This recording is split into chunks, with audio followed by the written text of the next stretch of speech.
நடைபெற்று முடிந்த சட்டப்பேரவை தேர்தலில் ஒரு ஆட்சி மாற்ற வேண்டும், திமுக அதிமுக அல்லாத ஒரு புதிய அரசு அமைய வேண்டும் என்கிற முறையிலே தான் தமிழ்நாட்டு வாக்காளர்கள் வாக்களித்திருக்கிறார்கள். அதனாலதான் கட்சி ஆரம்பிச்சு 2 வருஷ காலத்துக்குள்ள ஏறத்தாழ ஒரு 1.25 கோடி வாக்காளர்கள் தமிழக வெற்றி கழகத்திற்கு வாக்களித்திருக்கிறார்கள். இத்தகைய சூழ்நிலையில்தான் அதிகமான சட்டமன்ற உறுப்பினர்களை பெற்றிருக்கிற கட்சி என்கிற முறையிலே தான் இடதுசாரி கட்சிகள் தாவேக ஆட்சி அமைப்பதற்கு வெளியிலிருந்து ஆதரவு என்கிற முடிவை நாங்கள் மேற்கொண்டோம். அத்தகைய ஆதரவு என்பது தொடர்கிறது. மக்கள் ஒரு ஆட்சி மாற்ற வேண்டும் என்று அளித்திருக்கிற இந்த தீர்ப்பை ஏற்க மறுத்துத்தான் இதுபோன்ற குதிரை பேரம், கழுதை பேரம் போன்றவற்றில் எல்லாம் ஈடுபட்டுக் கொண்டிருக்கிறார்கள். இந்த ஒரு ஆட்சி அதிகாரத்தில் இருந்து வெளியேற்றப்பட்ட திமுக ஆட்சி அதிகாரத்தில் இல்லாமல் இருப்பதை அவர்களால் ஏற்க முடியவில்லை. ஆகவே எப்படியாவது இந்த ஆட்சியை கவிழ்க்க வேண்டும், தாங்கள் எப்படியாவது மீண்டும் ஆட்சிக்கு வர வேண்டும் என்கிற முறையில் தான் இத்தகைய முயற்சிகள் நடைபெற்றிருப்பதாக தெரிகிறது. ஏனால் சில நாட்களுக்கு முன்பாக முன்னாள் முதல்வர் மதிப்பிற்குரிய மு.க. ஸ்டாலின் அவர்கள் அடுத்து விரைவாக தேர்தல் வரும், விரைவாக ஆட்சி மாற்றம் வரும் என்று சொல்லி அவர் பேசியதனுடைய பின்னணி என்ன என்பது இப்போதுதான் தெரிகிறது. அதற்கான ஒரு தீவிரமான முயற்சியில் அவர்கள் இருக்கிறார்கள் என்பதனுடைய வெளிப்பாடுதான் இந்த சட்டமன்ற உறுப்பினரை கோடிக்கணக்கில் விலை பேசி இருக்கிற செய்தி இன்றைக்கு வந்திருப்பதும், முறையான வழக்கு பதிவு செய்து அத்தகைய முயற்சியில் ஈடுபட்ட நபர்கள் எல்லாம் இன்றைக்கு கைது செய்யப்பட்டிருக்கிறார்கள். சட்டமன்ற உறுப்பினர்கள் தானாக விரும்பி ஒரு கட்சியில் சேருவது, இன்னொரு கட்சியில் மாறுவது என்பதெல்லாம் தமிழ்நாட்டில் சகஜமான விஷயம். இடதுசாரிகளை தவிர மற்ற கட்சிகள் ஒரு ஆளுங்கட்சியினுடைய மாறுகிற போது ஒரு கட்சியிலிருந்து இன்னொரு கட்சிக்கு போவது என்பதெல்லாம் நிறைய நடைபெற்றிருக்கிறது தமிழ்நாட்டில். அந்த முறையில் விரும்பி கட்சி மாறுவது, விரும்பி கட்சியில் சேருவது என்பது வேறு. அதனால் இது போன்ற கோடிக்கணக்கான ரூபாய்க்கு விலை பேசி ஒருவரை வாங்குவது என்பதெல்லாம் நிச்சயமாக ஏற்றுக்கொள்ள முடியாத ஒரு விஷயம். ஆகவே அதில் யார் சம்பந்தப்பட்டிருந்தாலும் அவர்கள் மீது முறையாக வழக்கு பதிவு செய்து சட்டப்படியான தண்டனையை பெற்றுத் தருவதற்குரிய நடவடிக்கையை தமிழ்நாடு அரசாங்கம் மேற்கொள்ள வேண்டும் என்பதை நான் மார்க்சிஸ்ட் கம்யூனிஸ்ட் கட்சியின் சார்பில் வற்புறுத்த விரும்புகிறேன்.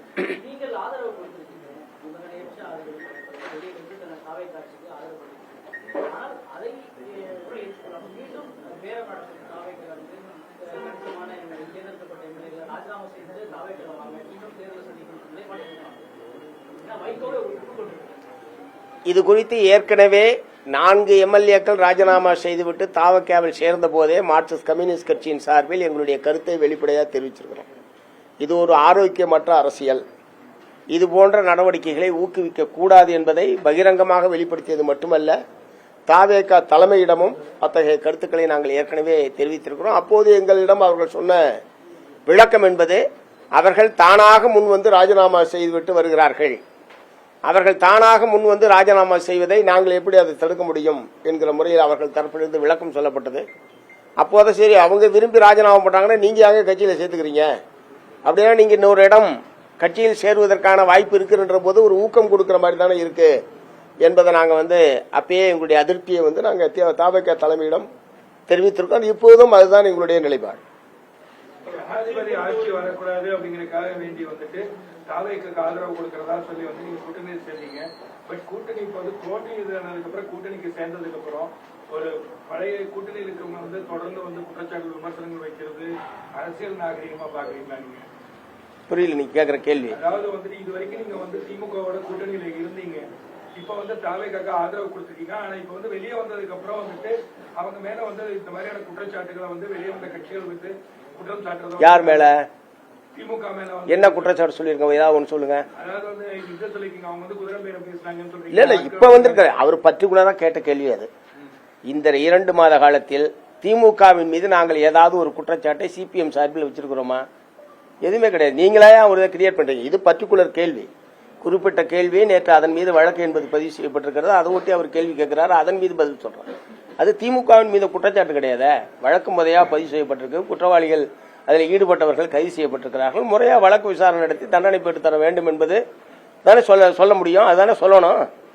அது எப்படி நீங்க திமுகவின் மீது குற்றச்சாட்டு ஏன் சொல்றீங்க?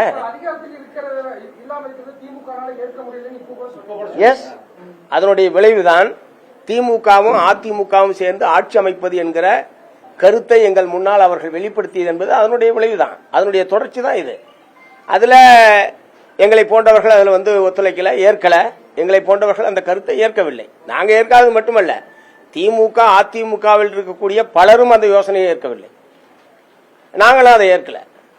இருந்தாலும் நாங்களும் அதை ஏற்கவில்லை. இருப்பினும் இன்னமும் அவர்கள் அந்த முயற்சி தோல்வி அந்த எங்களோடு, அதாவது ஏற்கனவே இருந்த தோழமை கட்சிகளிடம் இந்த கருத்து ஏற்கப்படவில்லை என்கிற நிலையில் வேறு வழிகளை அவர்கள் முயற்சிக்கிறார்கள் என்பதுதான். சொல்லுங்க சார், நீங்க ஏதோ கேட்டீங்க. மாற்றத்தை விரும்பல அப்படின்னு நீங்க கூட்டணி இருக்கும்போது மாற்றத்தை விரும்பித்தான் இருந்தீங்களா? கூட்டணியில திமுக கூட்டணியில இருந்தீங்க, அப்ப இவங்க மாற்றத்தை இவங்க விரும்பலன்னா நீங்களும் அதை விரும்பல தானே? தேர்தல் முடிவை பத்தி தான் சார் சொல்றேன். என்ன கேள்வியே பிரியம் சார், தேர்தல் முடிவு என்ன, அதை ஒட்டி தான் அந்த கருத்து சொல்றோம்.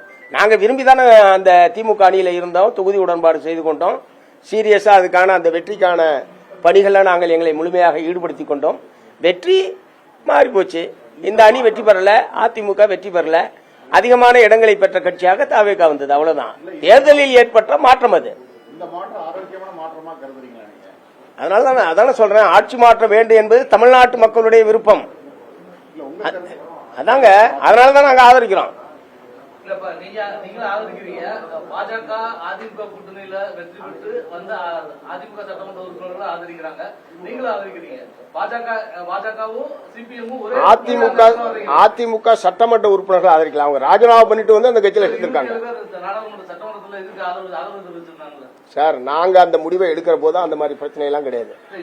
கேளுங்க, அவையில் கேளுங்க, அதிமுக கட்சிக்குள் இருக்கக்கூடிய உட்கட்சி பூசல் காரணமாக அவர்கள் அந்த மாதிரி நம்பிக்கை கோரும் தீர்மானத்தன்று அந்த மாதிரியான ஒரு நடவடிக்கையில் ஆதரவு என்கிறதை வெளிப்படுத்தினார்கள். அதற்கு பிறகு திரும்ப அவங்க ஒன்னா சேர்ந்துட்டாங்க. இப்ப 2 நாளா திரும்ப பிரிகிறாங்கன்னு வருது. அது அதிமுகவுடைய உட்கட்சி பூசல்லேருந்து ஏற்பட்டதை தவிர இந்த ஆட்சியை ஆதரிக்க வேண்டும் என்கிற முறையில் அவங்க ஆதரிச்சதில்லை. நாங்க முடிவெடுத்தது என்னைக்கு? மே மாசம் 8ஆம் தேதி. இப்ப நம்ம என்னைக்கு பேசிட்டு இருக்கோம்? அதுக்கடையில் இந்த 50 நாட்கள்ல எத்தனையோ மாறுதல்கள் ஒவ்வொரு கட்சியிலும் ஏற்பட்டுக் கொண்டிருக்கு. எங்களை பொறுத்தவரை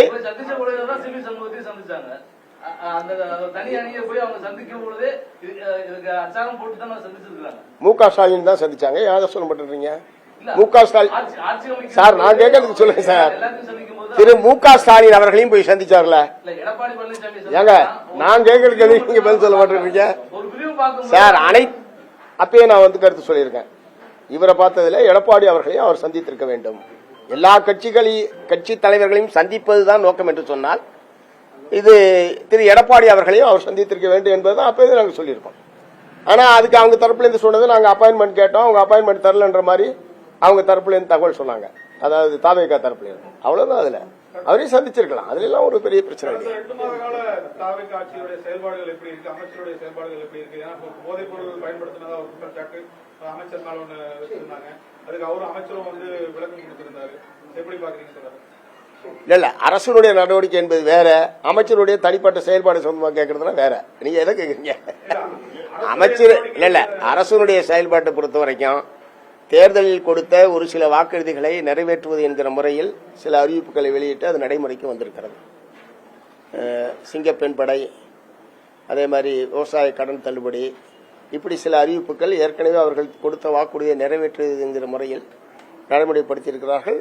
இன்னும் நிதிநிலை அறிக்கை வரும்போதுதான் அது முழுமையாக என்ன மாதிரியான பொருளாதார கொள்கையை கடைபிடிக்கப் போகிறது. ஏற்கனவே திமுக ஆட்சி காலத்தில் உதாரணத்துக்கு தொழிலாளர்கள் சம்பந்தப்பட்ட பிரச்சனை, அரசு ஊழியர் ஆசிரியர் சம்பந்தப்பட்ட பிரச்சனைகள் அல்லது பணி நியமனங்கள், அது பூரா ஒப்பந்தம் வெளிமுகமை என்கிற முறையில் தான் பெரும்பாலும் திமுக ஆட்சி காலத்தில் இருந்தது. அப்போதே நாங்கள் அதை அனைத்தையும் எங்களுடைய எதிர்ப்பை நாங்கள் தெரிவிச்சிருக்கோம், போராட்டமும் நாங்கள் நடத்தியிருக்கிறோம்.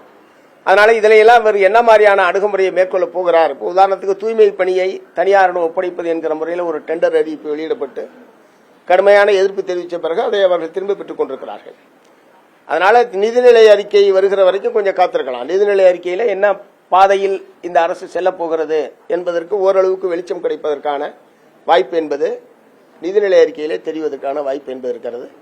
நேற்று நாங்கள் மாண்புமிகு முதலமைச்சர் அவர்களை சந்தித்த போதும் பல்வேறு கருத்துக்களை, கோரிக்கைகளை முதலமைச்சர் அவரிடத்தில் தெரிவித்திருக்கிறோம். அவற்றையெல்லாம் நிதிநிலை அறிக்கை அநேகமாக இந்த மாத இறுதியில் தமிழ்நாடு அரசனுடைய நிதிநிலை அறிக்கை என்பது சமர்ப்பிக்கப்படும் என்கிற முறையில் அவங்க சொல்லியிருக்காங்க.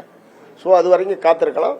பட் இதுவரைக்கும் பொதுவாக இந்த இதுவரைக்கும் அறிவிச்சிருக்கிற அறிவிப்புகள் அதுலேயும் எங்களுக்கு குறைபாடுகள் இருக்கு. உதாரணத்துக்கு சிங்கப்பெண் படையை எடுத்துக்கிட்டீங்கன்னா அதில் இருக்கிறவங்க எல்லாருமே ஏற்கனவே காவல்துறையில் பணியாற்றவர்கள் தான். இதுக்குன்னு தனியாக ஒன்றும் வெளியிலேருந்து புதுசாக ட்ரைனிங் கொடுத்தலாம் பணி நியமனம் என்பது செய்யப்படலை. ஆகவே அவங்க பழைய காவலர்களாகவே தான் இருக்கிறார்கள். இந்த பெண்கள் குழந்தைகள் மீதான குற்றங்கள், இழைக்கப்படுகிற குற்றங்களின் மீது எத்தகைய அணுகுமுறையை மேற்கொள்வது என்பது பயிற்சி என்பது அவர்களுக்கு தேவைப்படுகிறது என்பதை நாங்கள் நேற்று சொல்லியிருக்கோம். அதை முதலமைச்சர் ஏற்றுக்கொண்டிருக்கிறார். அந்த மாதிரி பல விஷயங்கள் நேற்று ஒரு நீண்ட நேரம், ஒரு அரை மணி நேரத்திற்கு மேலாக முதலமைச்சரோடு தமிழ்நாட்டில் இருக்கக்கூடிய பல்வேறு பிரச்சனை சம்பந்தமாக பேசியிருக்கோம். இப்போ மேகதாட்டில் நடுவர் மன்றம், புதிதாக ஒரு நடுவர் மன்றம் என்பதில் எங்களுக்கு ஏற்புள்ள அது சொல்லியிருக்கோம். அது உண்மையிலேயே அரசின் தரப்பில் நியாயமான இதாக கூட உங்களுக்கு இருக்கலாம். பட் ஒரு கருத்தொற்றுமையை ஏற்படுத்துவதற்கான முயற்சியை தமிழ்நாடு அரசாங்க தரப்பிலிருந்து மேற்கொண்டிருக்க வேண்டும். எடுத்த எடுப்பில் சட்டமன்றத்தில் நீங்கள் அந்த மாதிரி தீர்மானம் கொண்டு வந்தது ஒரு எதிரும் புதிருமான நிலைமையை தமிழ்நாட்டில் ஏற்பட்டிருக்கு. காவிரி போன்ற பிரச்சனைகளில் இதுவரைக்கும் அப்படி ஒரு நிலைமை தமிழ்நாட்டில் ஏற்பட்டதில்லை. ஏன்னா அதற்கு முன்பாகவே அனைத்து கட்சி கூட்டம், அனைத்து விவசாய சங்க கூட்டம் கேட்டு எல்லாருடைய கருத்தை உள்வாங்கி ஒரு பொது கருத்தை உருவாக்குவது என்கிற அணுகுமுறை தான் இவ்வளவு காலமும் தமிழ்நாட்டிலே இருந்திருக்கிறது. இந்த முறைதான் திடீர்னு எதிர்க்கட்சி தலைவர் ஒரு திருத்தத்தை கொடுக்க முதலமைச்சர் உடனே அதை ஏற்றுக்கொள்கிறோம் என்று சொல்ல அதை ஒட்டி வரும் வாத பிரதிவாதங்கள் என்பது தமிழ்நாட்டில் நடைபெற்று நேற்று சொல்லியிருக்கோம். திரும்பவும் அரசின் தரப்பில் எந்த அடிப்படையில் நீங்கள் ஏற்றுக்கொண்டிருக்கோ அந்த நியாயத்தை நீங்கள் விளக்குங்கள். ஏன் நடுவர் மன்றம் வேண்டாம் என்பதற்கான கருத்துக்களை அனைத்து கட்சி தலைவர்கள், விவசாய சங்க தலைவர்கள் சொல்லிட்டு ஒரு பொது கருத்தை, ஒரு கருத்தொற்றுமையை ஏற்படுத்துவதற்கான முயற்சி அரசு தரப்பிலிருந்து வேண்டும் என்பதை நேற்று சொல்லியிருக்கோம். அநேகமாக விரைவில் அந்த கூட்டத்தை அவங்க நடத்துவாங்க. தமிழ்நாட்டுக்கான டெல்லி பிரதிநிதி நியமனத்தை எப்படி பாக்குறீங்க? ஏற்கனவே திமுக இதுல பின் பேட்ரோல் இருந்தோம். அதே மாதிரி கல்வி இதுல பாத்தீங்கன்னா இப்ப புதுசா மயில்சாமி அண்ணாதுரையை இணைச்சிருக்காங்க. இதுவும் போன ஆட்சியில இருந்த ஒரு விஷயம். புதுசா தாவேகா என்ன மாதிரியான வாக்குறுதிகளை இப்ப செயல்படுத்திட்டு இருக்கிறதா நீங்க பாக்குறீங்க? இல்ல, பெண்கள் குழந்தைகள் மீதான வன்கொடுமைகள், பாலியல் வன்கொடுமைகள் போன்ற விஷயங்களில் ஜெயலலிதா ஆட்சி காலத்தில் ஒரு பெண்கள் பிரிவு தனியாக வச்சிருந்தாங்க. இவங்க பிங்க் பேட்ரோல்னு இப்போ நீங்கள் சொன்ன மாதிரி திமுக ஆட்சி காலத்தில் இருந்திருக்கு. இவங்க சிங்கப்பெண் படையின்னு இவங்க அறிவிச்சிருக்காங்க. பட் எல்லா காலத்திலும் இந்த குற்றங்கள் என்பது முற்றிலும் ஒழிக்கப்படவில்லை என்பதுதான் யதார்த்தமான உண்மை. நம்முடைய பெண்கள் குழந்தைகள் கடுமையான பாதிப்புக்கு உள்ளாகிறார்கள். ஆகவே பெயர் என்னவாக இருந்தாலும், புதிய புதிய படைகள் அமைக்கப்பட்டாலும் இதுக்கு ஒரு நிரந்தரமான முற்றுப்புள்ளி வைக்கக்கூடிய வகையில் அது செயல்பட வேண்டும். அதில் ஒரு போதாமை இருக்கிறது என்பதை நேற்றைக்கு முதலமைச்சரிடம் சொல்லியிருக்கிறோம். அதை அவர் அதுக்குரிய முறையில் நடவடிக்கை எடுப்பதாக அவர்கள் தெரிவித்திருக்கிறார். என்னங்க, மாற்று மாநிலத்தை சேர்ந்தவர் ஒரு விமர்சனத்தை வைக்கிறாங்க. தமிழ்நாடு அரசுடைய டெல்லி பிரதிநிதி, அதாவது முதல்ல ஊடகத்தில் பூரா அவர் கர்நாடகக்காரர்னு வந்தது. அப்புறம் அமைச்சர் நிர்மல்குமார் அவர் ஆந்திராக்காரர்னு சொல்லி சொன்னார். ஆனால் ஒரிஜினலாக முகவரி அவங்க கொடுத்துருக்கிறது என்பது கோட்டூர் புறத்தை கொடுத்துருக்காங்க. ஸோ டெல்லி பிரதிநிதியை பொறுத்த வரைக்கும் அவங்க முதலமைச்சர் சார்பில் அவர் டெல்லியில் அவர் பிரதிநிதித்துவப்படுத்துகிறார் என்பதுதான். அதனால் அவருக்கு நம்பிக்கையான ஒரு நபர் என்கிற முறையில் அவரை தேர்வு செய்திருக்கிறார். மற்றபடி அது முதலமைச்சருடைய தனிப்பட்ட அதிகாரம் தான். அந்த முறையில் அது பார்க்குறமே தவிர அதில் ஒன்றும் பெரிய கருத்து சொல்றதுக்கான இது இல்லை.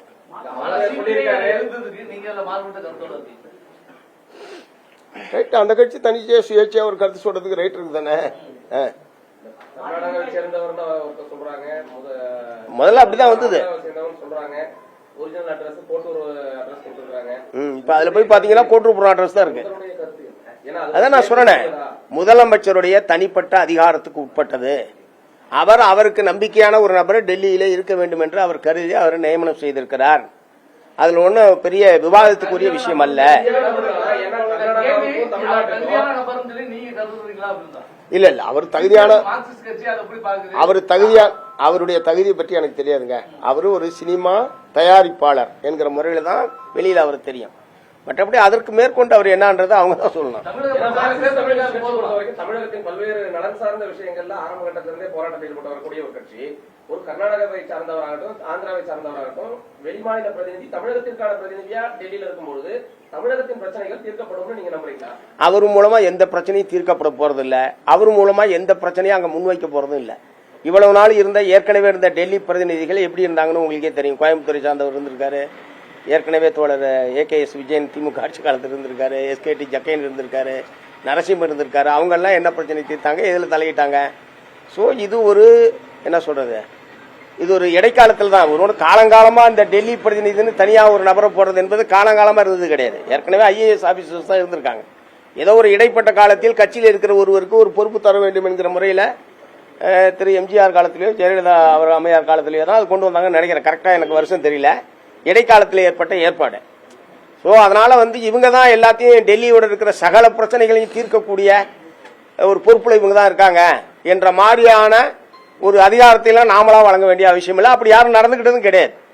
தமிழ்நாடு அரசு முதலமைச்சர் தான், அது மத்திய அரசாங்கத்தோடு இருக்கிற எதுவாக இருந்தாலும் இவர்களை மீறி இன்னொரு நபர் அங்க எல்லாத்திலையும் தலையிடுவார், முடிவெடுப்பார் என்ற நிலைமையெல்லாம் கிடையாது. இதுக்கு முன்னாடி அப்படி அனுபவமும் கிடையாது, இருந்தவங்களும் அப்படி செஞ்சது கிடையாது.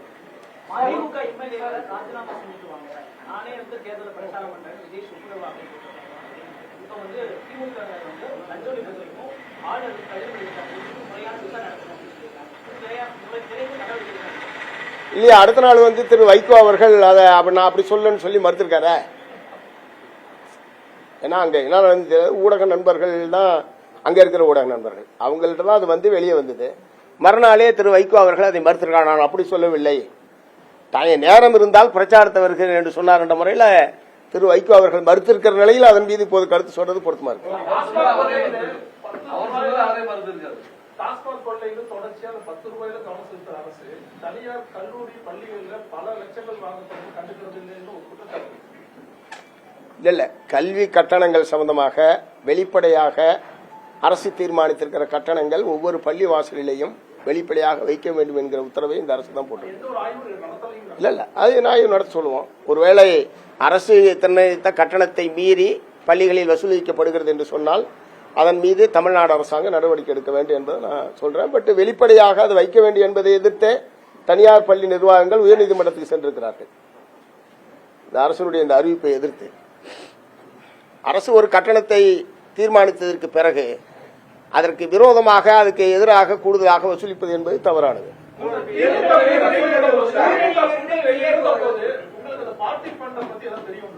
இல்ல தெரியாது. இல்ல, நாங்க தேர்தலை பற்றியெல்லாம் ஒன்னும் யோசிக்கலைங்க. இடதுசாரி கட்சிகளுக்குள் ஒரு ஒருங்கிணைப்பு குழு என்பதை நாங்கள் ஏற்படுத்தியிருக்கிறோம்.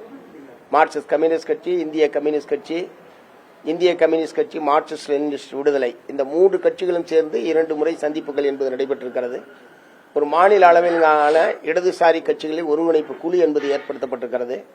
மாநில அளவில் தமிழ்நாட்டு மக்களுடைய நலன் சார்ந்த பிரச்சனைகள், கோரிக்கைகளின் மீது கூட்டான போராட்ட நடவடிக்கையில் ஈடுபடுவது என்பதை இடதுசாரி கட்சிகளின் சார்பில் நாங்கள் முடிவெடுத்திருக்கிறோம். அடுத்த சந்திப்பில் அதற்கான அறிவிப்புகள் என்பது வெளிவரும். இப்போதைக்கு இடதுசாரி கருத்தியலை தமிழ்நாட்டு மக்கள் மத்தியில் வலுவாக எடுத்துச் செல்வது, இடதுசாரிகள் தனித்து தமிழ்நாட்டு மக்களுடைய பிரச்சனைகள் மீது தொடர்ந்து செயல்படுவது என்பதுதான் இப்போதைக்கு எங்களுடைய நிலைப்பாடை தவிர நாங்க இந்த அணி அந்த அணி என்கிற முறையில் எந்த அணியிலும் இல்ல. இடதுசாரி அணி தனியாக இருக்கிறோம்.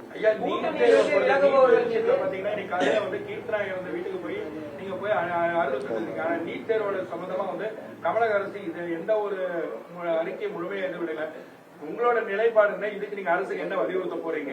இல்ல, தமிழ்நாட்டுக்கு நீட் தேர்விலிருந்து விதிவிலக்கு அளிக்க வேண்டும் என்பது தமிழ்நாட்டில் இருக்கக்கூடிய அனைத்து கட்சிகளுடைய கோரிக்கை. இதுல வேற யாரும் மாறுபட்டு எந்த விதமான நிலைப்பாடு மேற்கொள்ளவில்லை. இதை தொடர்ந்து நாங்க வற்புறுத்திட்டு இருக்கிறோம். தொடர்ந்து பல்வேறு கூட்டு போராட்டங்கள் என்பது நடைபெற்றிருக்கிறது. இப்போதும் அதுதான் நாங்க வற்புறுத்தணும். எல்லாருமே அதுதான் வற்புறுத்த விரும்புறோம். தமிழ்நாட்டிற்கு நீட் தேர்விலிருந்து விதிவிலக்கு அளிக்க வேண்டும் என்பதுதான் தாவேக்காம அதுதான் சொல்லியிருக்காங்க. முதலமைச்சர் அதான் சொல்லியிருக்காரு. இந்த மரணங்கள்லாம் ஏற்பட்ட போது முதலமைச்சர் அதுதான் திரும்ப வற்புறுத்தி இருக்கிறாரு. எல்லோருமே அதை வற்புறுத்துறோம். நம்முடைய குழந்தைகள் இந்த மாதிரி அநியாயமான முறையில் இந்த மாதிரி தற்கொலை செய்து கொள்வது, மரணம் அடைவது என்பது மிகப்பெரிய துயரம். அந்த குடும்பத்தை முகத்தை போய் எங்களால் பார்க்க முடியல. அவங்களுடைய தாயார் கடுமையாக மனநிலை பாதிக்கப்பட்டு மிக கொடுமையான அவஸ்தையில் இருக்கிறார். இன்னைக்கு காலையில் போய் அவங்களை பார்த்துட்டு வந்தோம். கீர்த்தனாவனுடைய மரணத்தை ஒட்டி அதுக்கப்புறம் அடுத்தடுத்து 4 மாணவர்கள் அடுத்தடுத்து தற்கொலை செய்து கொண்டது என்பது தமிழ்நாட்டை மிகப்பெரிய அதிர்ச்சிக்கு உள்ளாக்கிய ஒரு விஷயம். ஆகவே நீட் தேர்வுக்கு முற்றிலும் முற்றுப்புள்ளி வைக்க வேண்டும் என்பதுதான் எல்லோருடைய விருப்பமும். அது தொடர்ந்து நம்ம வற்புறுத்தோம். பிரச்சனை என்னன்னா கான்கரண்ட் லிஸ்டில் கல்வி இருந்தாலும் மத்திய அரசாங்கம் தன்னுடைய அதிகாரத்தை பயன்படுத்தி இந்த மாதிரியான அத்துமீறிய நடவடிக்கையில் அவங்க தொடர்ந்து ஈடுபட்டுக்கிட்டு இருக்கிறாங்க. இது ஒரு மிகப்பெரிய மன அழுத்தத்தை மாணவர்களுக்கு கொடுக்கிறது. வெற்றி பெற முடியாமல் அது இந்த முறை தேர்வில் நடைபெற்ற முறைகேட்டின் காரணமாக வினாத்தாள் வெளியானது உள்ளிட்ட முறைகேடுகள் காரணமாகத்தான் இந்த மரணங்கள் ஏற்படுறதுக்கான காரணம்.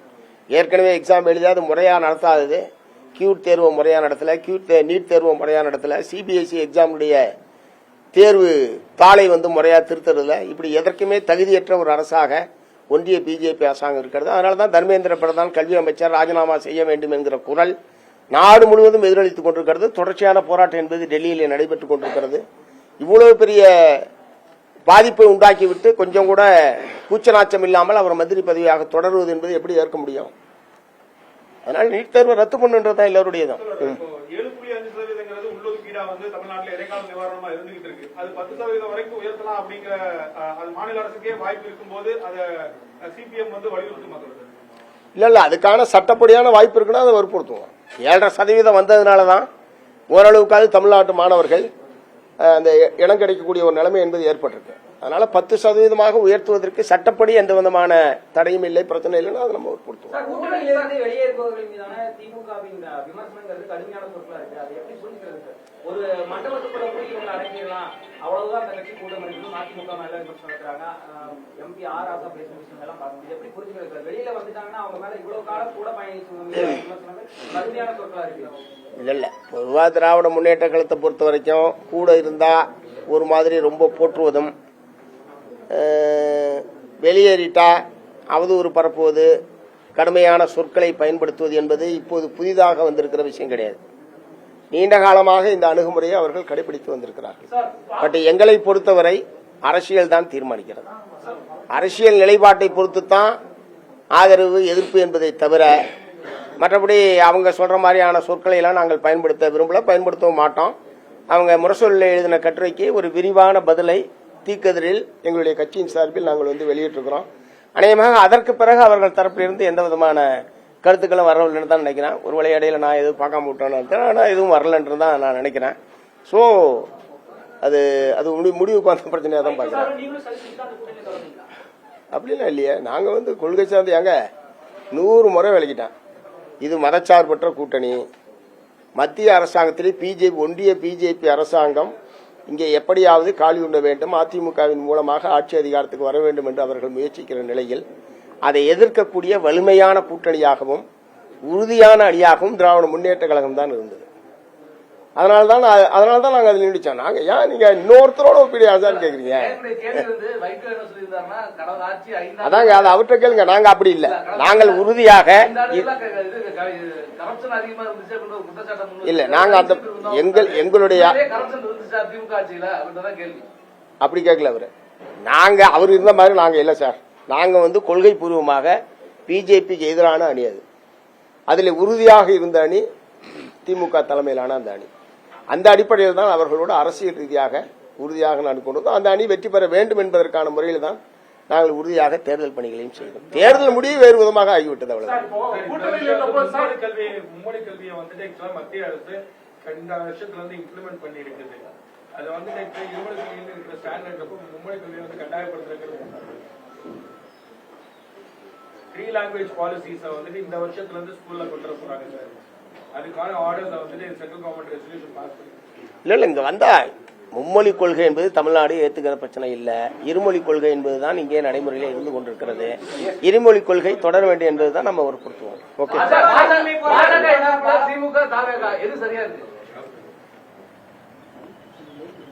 திரு விஜய் அவர்கள் எங்களிடம் ஆதரவு கேட்டபோது அல்லது அவர்கள் எழுத்துப்பூர்வமாக எங்களிடம் ஆதரவு கேட்டு கடிதம் கொடுத்த போதும் என்னுடைய ஆட்சி ஒரு மதச்சார்பற்ற அரசாக இருக்கும் என்கிற உறுதிமொழியை எங்களிடம் கொடுத்திருக்கிறார். மதச்சார்பற்ற அரசாக அது செயல்படும் என்கிற அடிப்படையில் தான் நாங்களும் ஆதரவை கொடுத்திருக்கிறோம். அந்த இது தொடர்ற வரைக்கும் எங்க ஆதரவுலையும் பிரச்சனை இருக்காது. திமுக கூட்டணியில் இருந்த போது பார்ட்டி ஃபண்ட் பத்தி தெரியாதுன்னு சொல்லிட்டீங்க. ஆனா இப்ப சிஎம்டிஏ, கல்வி, டாஸ்மாக் எல்லாத்துலயும் பார்ட்டி ஃபண்ட் இருக்குன்னு தாவேக அரசு ப்ரூவ் பண்ணிட்டு இருக்காங்க. இப்ப கூட்டணியில் இருந்தது இப்ப அதிர்ச்சி அளிக்குதா, வருத்தம் அடைகிறீங்களா? எதுவுமே நான் பண்ணல, ஆகல, எதுவுமே ஆகல சார். அது ஒரு ஆளுங்கட்சி எதிர்கட்சி மாறி மாறி ஆட்சிக்கு வருகிற போது கடந்த காலத்தில் இந்த அதிமுக இல்லாம திமுக வந்த போது இந்த மாதிரியான குற்றச்சாட்டுகள் எதிர் குற்றச்சாட்டுகள் இப்படிலாம் நிறைய வந்திருக்கு. பட் எல்லாமே நிரூபிக்கப்படணும். அவ்வளவுதான். எங்களுக்கு வந்து டாஸ்மாகோட பார்ட்டி ஃபண்டை வந்து ஜியோ போட்டிருக்காங்க. அப்ப நிரூபிக்கப்படலைன்னு நினைக்கிறீங்களா? நிரூபிக்கப்படணும் சார். அதாவது ஊடகங்கள்ல வரக்கூடிய செய்திகளுக்கு பூராத்துக்கும் இல்ல ஜியோவே போட்டிருக்காங்க சார். என்னன்னு டாஸ்மாகோட பார்ட்டி ஃபண்டை வந்து கவர்மெண்டோட நிதியில கொண்டு வந்திருக்காங்க. இல்ல அந்த மாதிரி பலது அவங்க சொல்லியிருக்காங்க. இந்த மாதிரி பலது சொல்லியிருக்காங்க. அதாவது வேறு வேறு இடங்களுக்கு சென்ற அதெல்லாம் வந்து அரசனுடைய கஜானாவுக்கு வரும் அப்படின்னு பொதுவா அவங்க சொல்லியிருக்காங்க. அதான் கேக்குறேன். அது வந்தா கொண்டு வரலாமா சார்? அப்படி கொண்டு வரலாமா? டாஸ்மாக்ல வரக்கூடிய பார்ட்டி ஃபண்டை அரசுக்கு திருப்பி விட்டுருக்குன்னு சொல்றாரு. அது சரியா முறையாது? இல்ல இல்ல ஏன் பார்ட்டிக்கு போகணுன்றீங்களா? இல்ல இல்ல நான் பார்ட்டி இல்ல நீங்க சொல்லுங்க. பார்ட்டிக்கு போயிட்டு பார்ட்டி பண்றது இல்ல இல்ல லஞ்சத்தை சார், நேர்மையான ஆட்சி நடைபெற வேண்டும் என்பதுதான் மக்களுடைய விருப்பம். எந்த ஆட்சியாக இருந்தாலும் அப்படி ஏதாவது தவறுகள் நடந்திருந்தால் அவங்க முறையா விசாரணை நடத்தி நடவடிக்கை தான் எடுக்கணும். அதான புதிய ஒரு ஆட்சி வந்திருக்கு, முறையா விசாரணை நடத்தி நடவடிக்கை எடுக்கணும். அதுதான் நம்ம வந்து வற்புறுத்த முடியுமே தவிர அதுக்கெல்லாம் ஆதார ஆவணங்களை தேடி இது உண்மை இது பொய் அப்படின்னு சொல்லி ஒரு உறுதியான முறையில் இப்போது பதில் சொல்ற இடத்துல நான் இல்ல. பார்ட்டி ஃபண்டு கொடுத்தவங்க மேலே நடவடிக்கை எடுத்திருக்கணும், வாங்கினவங்க மேலே நடவடிக்கை எடுத்திருக்கணும். அதை விட்டுட்டு அந்த பார்ட்டி ஃபண்டை வந்து அரசு கஜானாக்கு கொண்டு வர்றது அப்படின்றது லஞ்சத்தை நேரடியா அரசுக்கு கொண்டு வர்றதான கணக்கு. சொல்லுங்க சார். அணுக்கனிம சுரங்கத்திற்கு ஓராண்டுக்கு ஆதரவளிக்க முடியல. இல்ல அது ரொம்ப தவறு சார். அந்த அணு கனிம சுரங்கத்திற்கு அந்த அனுமதியை நீட்டித்திருப்பது என்பது ரொம்ப ரொம்ப தவறானது. கன்னியாகுமரி மாவட்டம் ஏற்கனவே கனிம வள கொள்ளையினால் கடுமையாக பாதிக்கப்பட்டிருக்கிற ஒரு மாவட்டம். கடந்த ஆட்சி காலத்தில் கடுமையாக பாதிக்கப்பட்டிருக்கிற ஒரு மாவட்டம். இந்த கனிம வள கொள்ளையெல்லாம் தடுத்து நிறுத்துவோம் என்று சொல்லித்தான் இவர்கள் ஆட்சிக்கு வந்திருக்கிறார்கள். இத்தகைய சூழ்நிலையில் கன்னியாகுமரி மாவட்டத்தில் அணு கனிமக்கரை சுரங்கத்திற்கு அனுமதி நீடித்திருப்பது என்பது தவறானது. அந்த அனுமதியை தமிழ்நாடு அரசாங்கம் திரும்ப பெற வேண்டும். நாளைக்கு அங்கதான் போறேன்.